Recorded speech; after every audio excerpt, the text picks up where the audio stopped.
So in today's class, we'll learn about graphs and motion. That one of the fundamental of the concept. So after describing this motion with the help of equations, we can see the same thing via graph. In mostly when we draw the graph, we always see the quantities, the independent quantities are always drawn on the x-axis and dependent quantities are drawn on the y-axis. So we'll learn about these three graphs: displacement time, velocity time, and acceleration time graph. You can see over here the three graphs has been drawn. So first we'll see the displacement versus time graph, which we also call it as distance time graph. If we see that, so if the displacement over here is the y-axis and time is over here is x-axis, how do I read about it?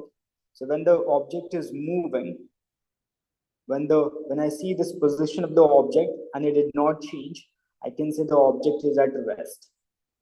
So the horizontal line on the displacement time graph is considered to be a rest, while a straight diagonal line is called as constant speed because it's covering equal distance in equal interval of a time. In order to find the speed, we take any 2 points on the graph and then we try to find out the slope of that point. So we know that the slope of displacement time graph will be considered as speed. If we see the next, so in order to describe this graph, you can say this is what the red color line is constant and fast, while blue color line is the constant till here, and then it stopped, and then it's constant reverse, you can say that.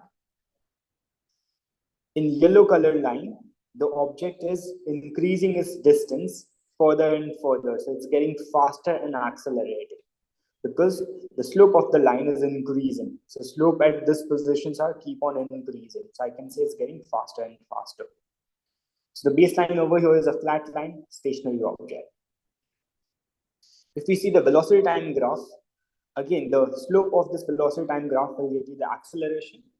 So in this, the y-axis is drawn as a velocity, x-axis is the time.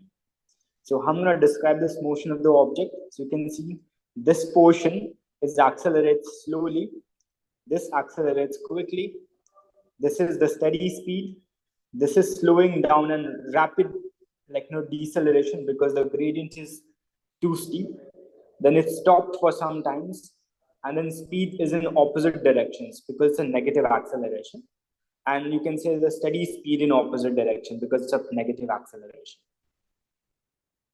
So over here, the horizontal line again gonna give you the constant or steady speed, or you can also call it a zero acceleration. In order to summarize this, on the graph of position versus time graph will be the velocity. Velocity against time graph gonna be acceleration. We also calculate the area under the graph, that will be the change in position, which we also called as the displacement. And on acceleration time graph, we don't calculate that in IBDP, so it's not applicable over here as well. But the area under the graph will give you the change in velocity. You can see this, the position time graph and then corresponding velocity time graph. If the position time graph is increasing like this, then you can say the velocity is also increasing. Then once it reaches the highest point, the gradient is gonna be zero. That's the velocity will be the constant. That highest point, the gradient will be zero. That's the velocity will be zero. And the negative slope means negative acceleration, like over here. Like zero slope on displacement time graph will be considered as zero velocity. And you can draw the same thing for acceleration time graph by considering the slope of that. So if you move from position time to velocity time graph, you think about the slope. Similarly, velocity to acceleration, you think about the slope. If you move from acceleration to velocity time graph, you think about the area under the graph. And velocity to displacement time graph, again the area under the graph. So you can try this question when the object is dropped from the rest. You try calculating or you try drawing this position time graph, at least the shape of it. I want you to try this question, come up with the answer. So if the object is dropped from the rest, then its displacement will keep decreasing over the period of the time.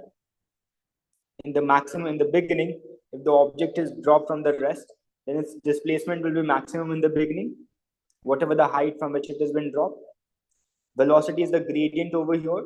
So as you can see, the velocity will keep increasing, but it's in downward direction. So as you can see, at this point, the slope is getting bigger and bigger, but it's negative direction. That's a velocity time graph. And it starts from 0, because in the beginning, the gradient will be 0.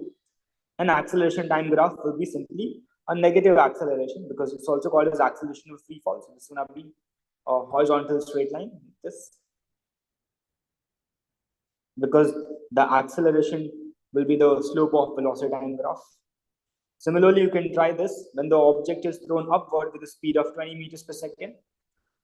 How will displacement time graph, velocity time graph, and acceleration time graph will look like? Try this question, think about, and come up with the answer.